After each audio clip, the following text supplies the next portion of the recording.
Okay. I wanted to take a couple minutes to go over the assignment so that and kind of show you a little bit about how this assignment might look.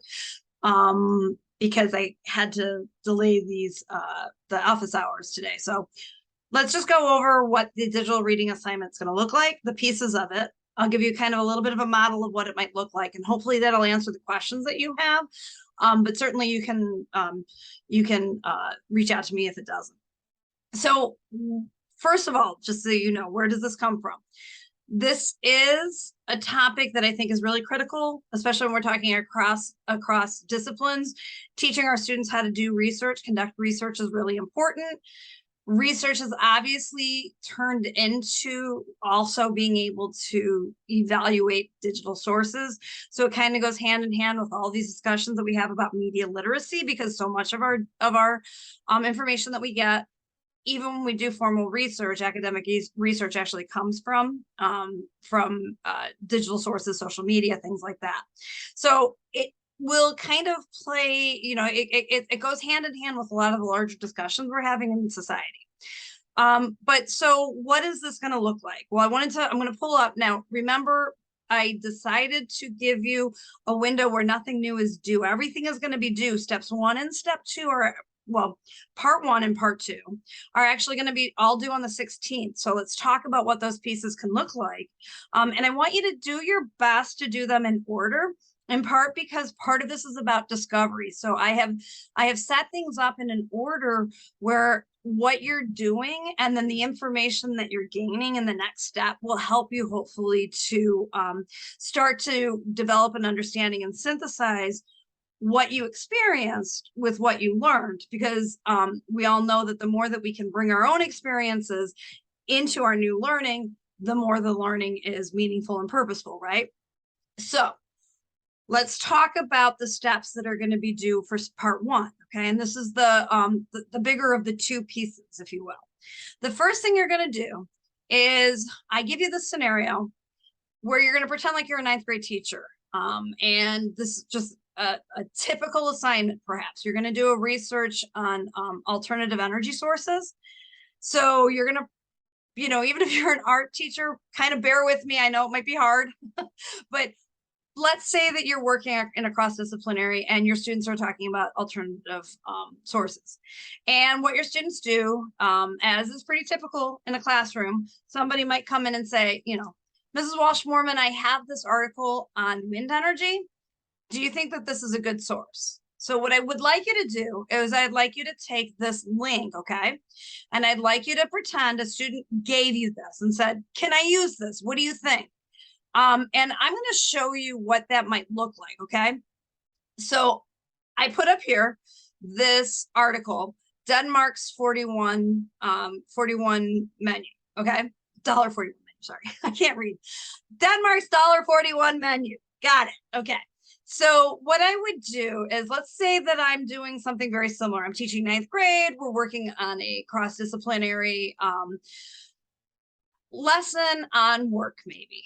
And so somebody gives me this and says, Mrs. Walsh-Moorman, is this a good, would this be a good article for me to use?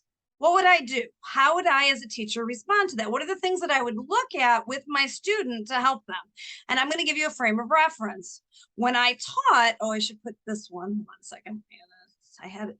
Okay. When I taught, I often did use this, I call it the CRAP test. That was my thing, currency, relevance, authority, accuracy, and purpose. And I would use this. This was my frame that I used with my students. And so I might go there and I might say to my student, okay, let's look at this together.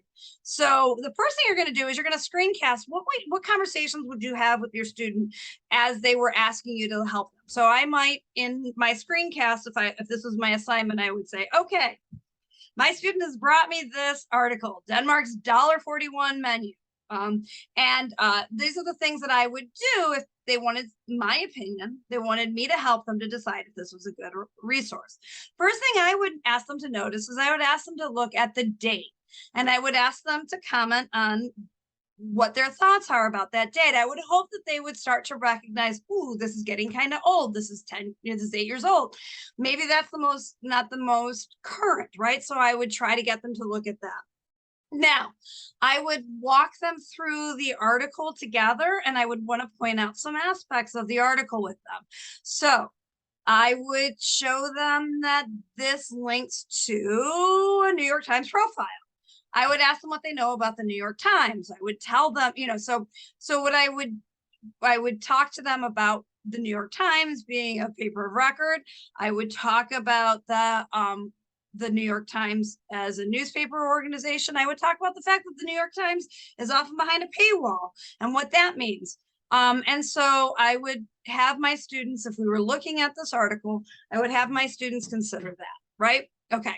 So that's the first thing I'm going to do is, and that's the first thing you're going to do is you're going to walk through the things that you notice. So rather than walking through and noticing the Denmark $1.41 menu in a screencast, I'm going to ask you to walk through and notice the wind watch. So what are the things that you would note as you're trying to coach your student into whether or not they would, they should use this, okay? So that's the first thing you're going to do. Given the scenario, pretend that the student is in front of you. How do you help them to assess whether or not this is a good website? What's the advice that you would give to them? What are the things that you would want them to notice when they're assessing whether or not it's a good website? Okay, so that's number one. That's step number one. So create that as a screencast. You can link it onto YouTube. You can put it into your Google Drive and link it. But then the next thing you're going to do, okay, is so we're going to take that experience and we're going to build on that experience. So after you've done that, and do it in this order, otherwise you're cheating. But after you've done that, then what I want you to do is I want you to watch this video from John Oliver. I'm absolutely genius. I might have a bit of a celebrity crush on John Oliver. He's not the best looking. It's not about his looks. It might be about his accent. I don't know. But you're going to look at this John Oliver piece. And then what you're going to do is you're going to read this article and watch the video. And then you're going to write a 1 to 2 page response where you're going to talk about your initial screencast. And then you're going to bring that into conversation with the readings. And you're going to talk then about what this tells you about how to support your students as they engage in digital source evaluation. So that's step one. All of those things come together. Sorry about the dogs in the background. My husband just came home. All of those things come together into this step. Upload that onto Canvas. Okay. Step number one. You could link your video right into the document that you're going to upload. Okay, so you can link whether or not you choose to stream it on YouTube, if you put it in your Google Drive, you can link your video there.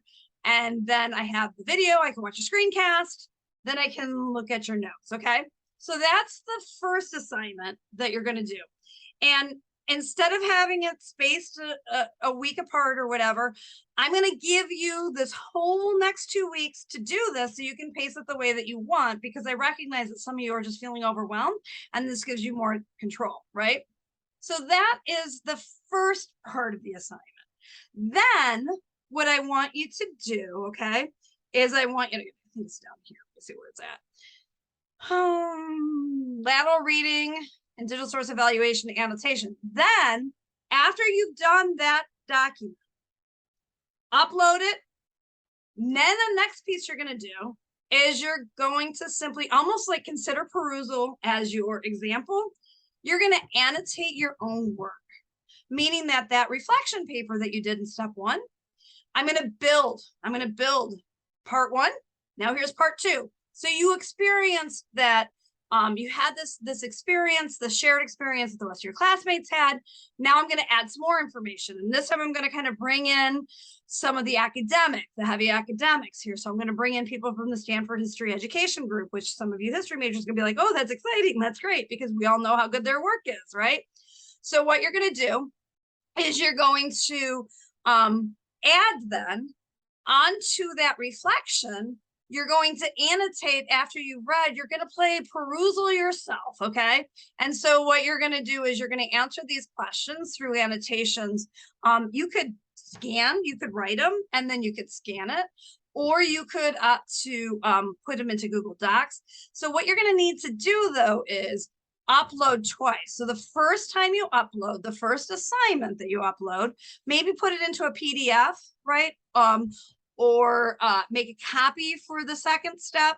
But what I really want to see is actually you almost playing perusal with your, oh, meant to with the first one, almost playing perusal with yourself as if you are the reading for the week. Okay.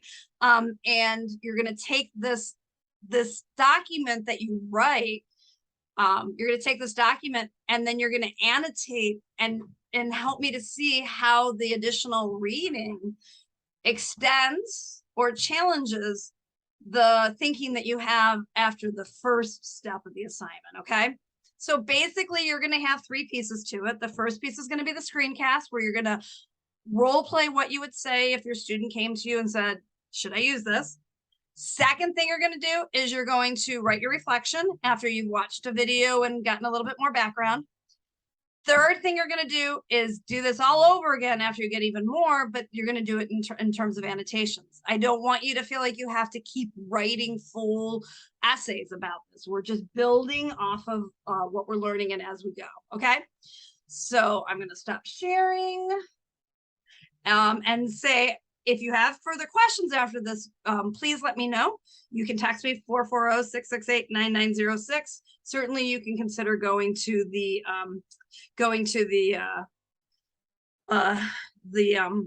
Zoom hours that I'm going to have later on this week. So, but I hope this answers questions, and I will be in touch. Thanks, and have a good 2 weeks. I hope that you guys, find the ability to pace yourself a little bit, offers you a little bit of space as you're trying to. I know how hard this time of the semester is. So good luck to everybody.